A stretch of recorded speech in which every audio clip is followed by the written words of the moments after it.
नमस्कार बच्चों, सुयस कोचिंग के ऑनलाइन क्लासेस में आपका स्वागत है। कई दिनों से कोई भी वीडियो अपलोड नहीं हो पाया था और जहां तक हमारा पिछला वीडियो समाप्त हुआ था उसके आगे आज हम लोग चर्चा करेंगे। तो आज का मेन टॉपिक आपके लिए है अनुगमन वेग का। आइए देखते हैं। अनुगमन वेग को समझने के लिए पहले एक बात तो आप लोग समझिए कि धारा का प्रवाह इलेक्ट्रॉन के प्रवाह के विपरीत दिशा में होता है।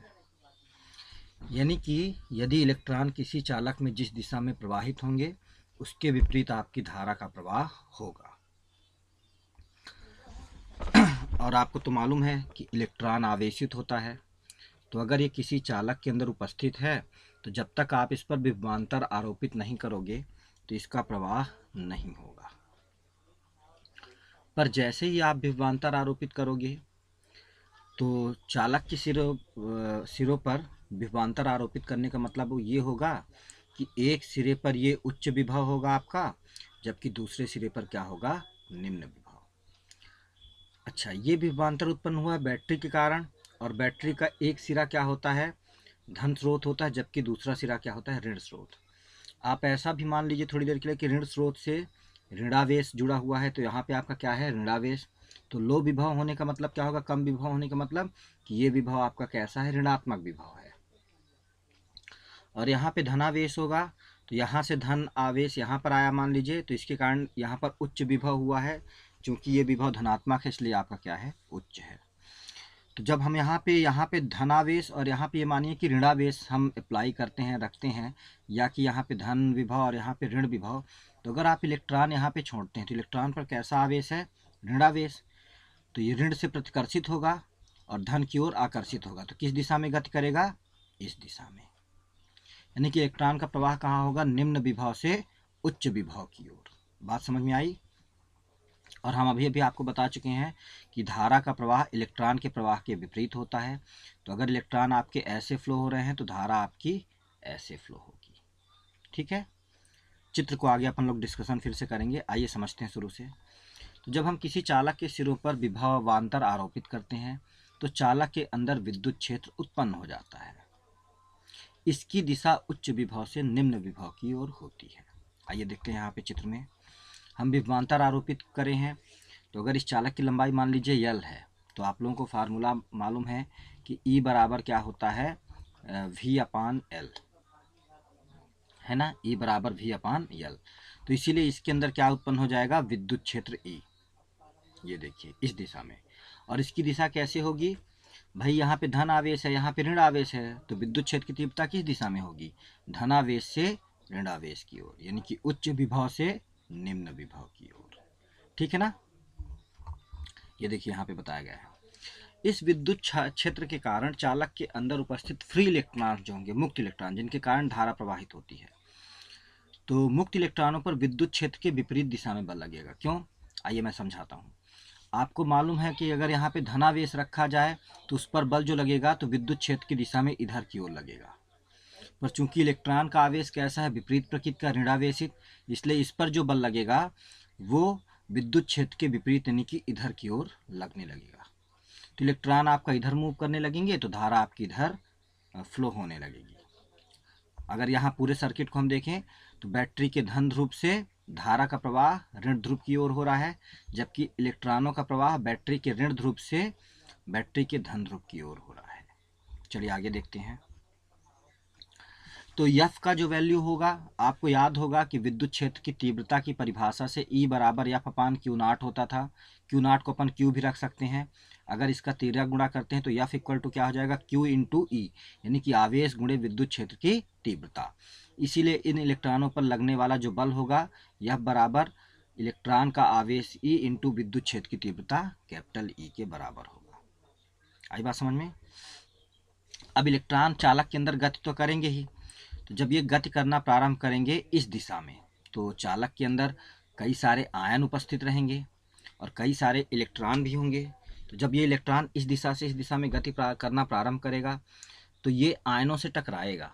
तो जैसे मान लीजिए यहाँ से खूब तेज चलना प्रारंभ किया, आयन से टकराया, तो टकराने के बाद बिल्कुल रुक जाएगा और जब रुका तो फिर से इस विभवांतर के प्रभाव से फिर उसी दिशा में गति प्रारंभ करेगा, फिर से टकराएगा, फिर से रुकेगा और फिर से इसके प्रभाव से फिर से गति करेगा। यानी ये लगातार रुक रुक के इधर की ओर गति करता रहेगा विभवांतर के प्रभाव से, जिससे इलेक्ट्रॉन की चालक के अंदर लगभग जिग जैग मैनर में, टेढ़े मेढ़े रास्तों में गति होने लगती है।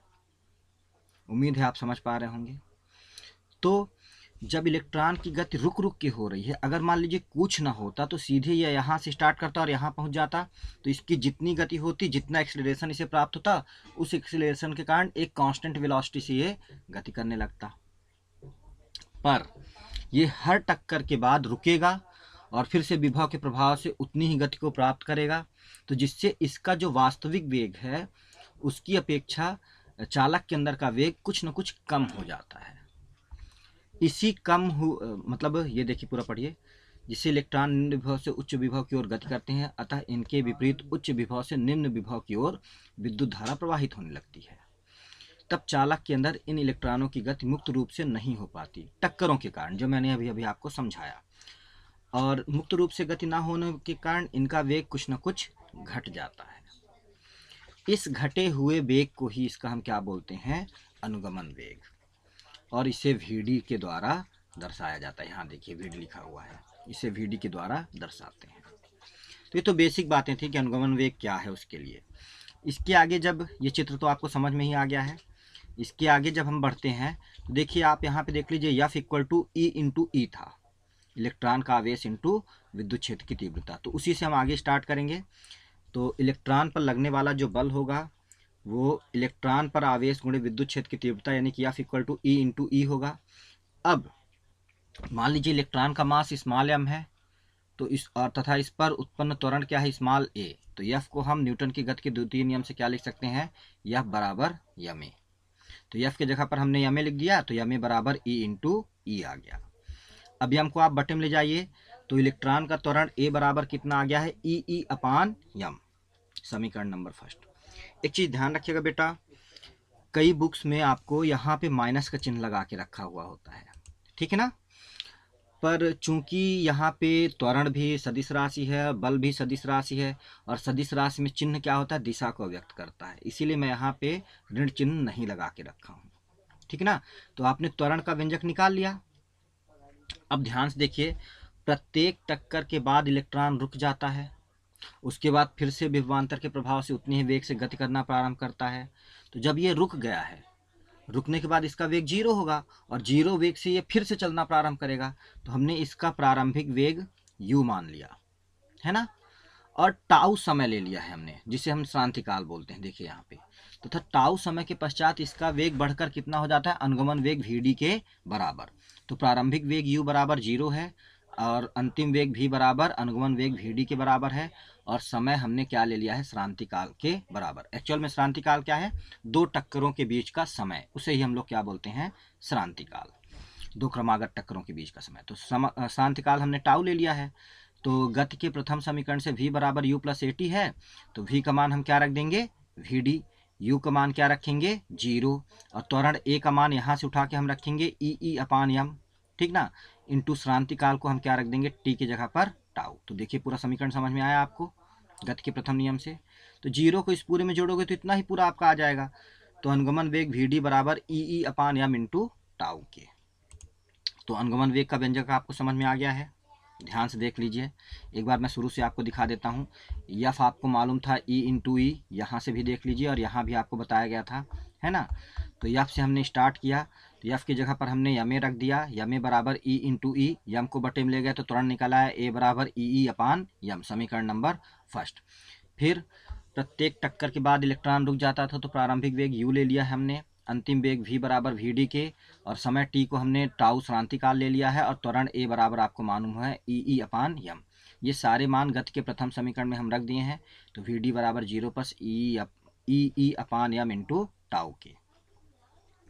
लास्ट में VD बराबर आपका कितना आ गया, 0 जोड़ोगे तो वही पूरी संख्या। तो ये अनुगमन वेग का व्यंजक है, ठीक है, पहला व्यंजक।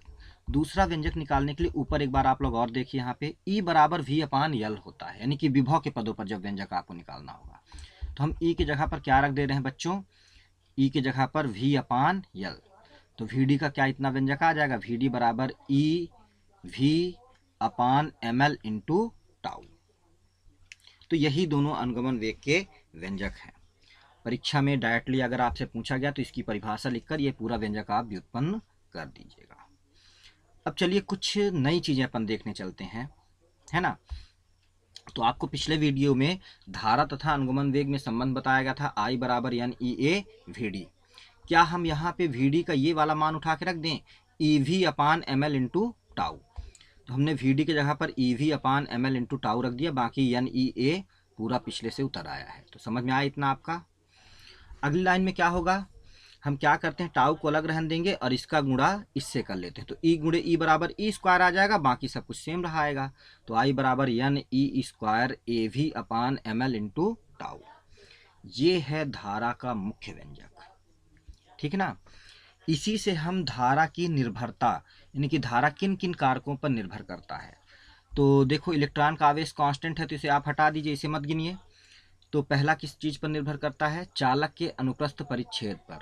यानी कि अगर आप मोटा चालक लोगे, यानी कि अनुप्रस्थ परिच्छेद बढ़ा दोगे, मोटा का मतलब क्षेत्रफल बढ़ाना, क्षेत्रफल बढ़ा दोगे तो धारा ज़्यादा प्रवाहित होगी, और पतला तार लोगे तो धारा कम प्रवाहित होगी। फिर विभवांतर के समानुपाती है। तो यदि ज़्यादा विभवांतर लगाओगे, यानी कि ज़्यादा वोल्ट की बैटरी आप चालक में टच कर दोगे तो ज़्यादा धारा फ्लो होगी, कम वोल्ट की बैटरी लगाओगे तो कम धारा प्रवाहित होगी। समय टी के समानुपाती होता है, यानी कि समय को आप बढ़ा दोगे तो धारा का मान भी क्या होगा, बढ़ जाएगा, समय को घटा दोगे तो धारा का मान भी क्या होगा, घट जाएगा।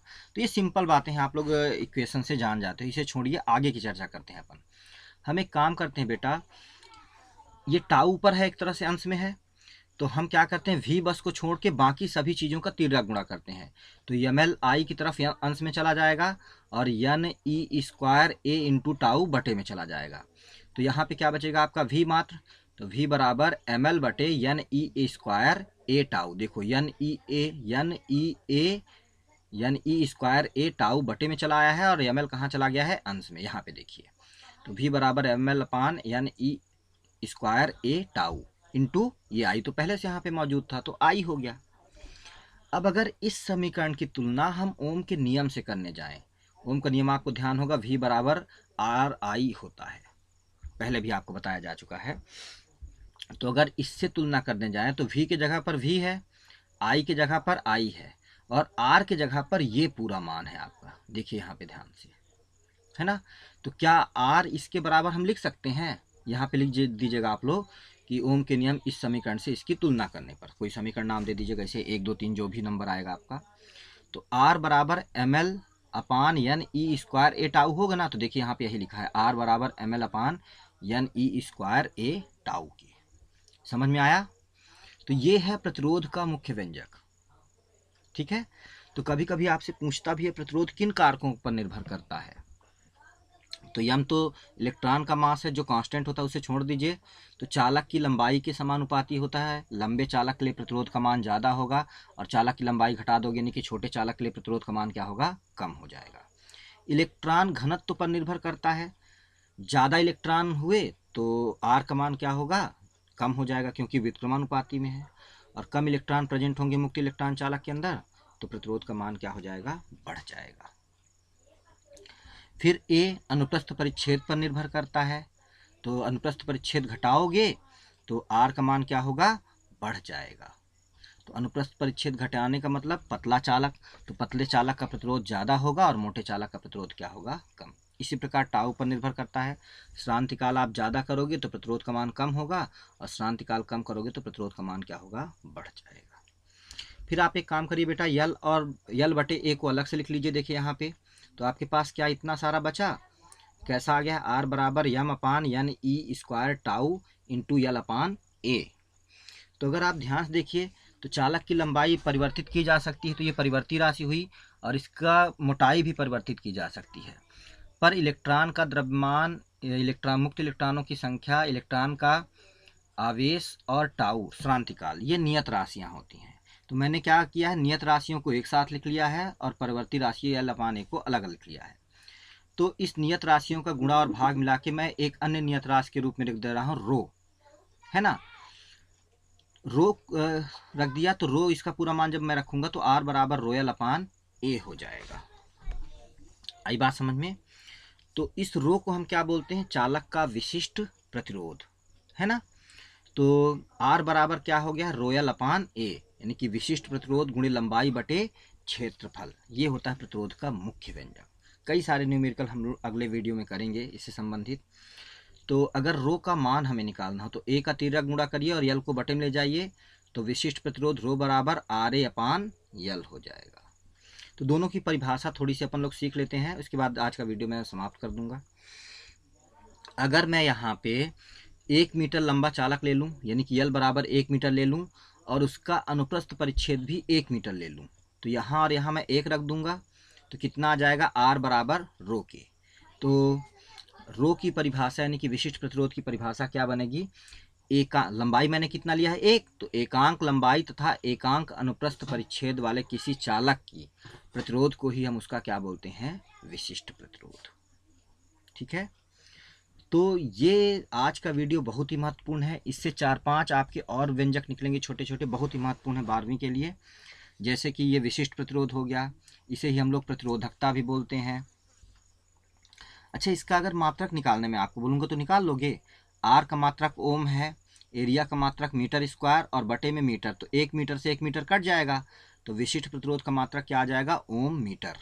और इसी तरह आपको बीमा भी इसकी निकालनी है, सभी की जितनी राशियाँ आज यहाँ पे आपको मिली हैं नहीं, तो वहाँ पे दिए गए उसके व्यंजक के द्वारा आपकी उनकी बीमा और मात्रक निकाल कर मुझे बताना है। उम्मीद है इतनी चीज़ें आपको समझ में आ गई होंगी। आज के लिए इतना ही बच्चों, धन्यवाद।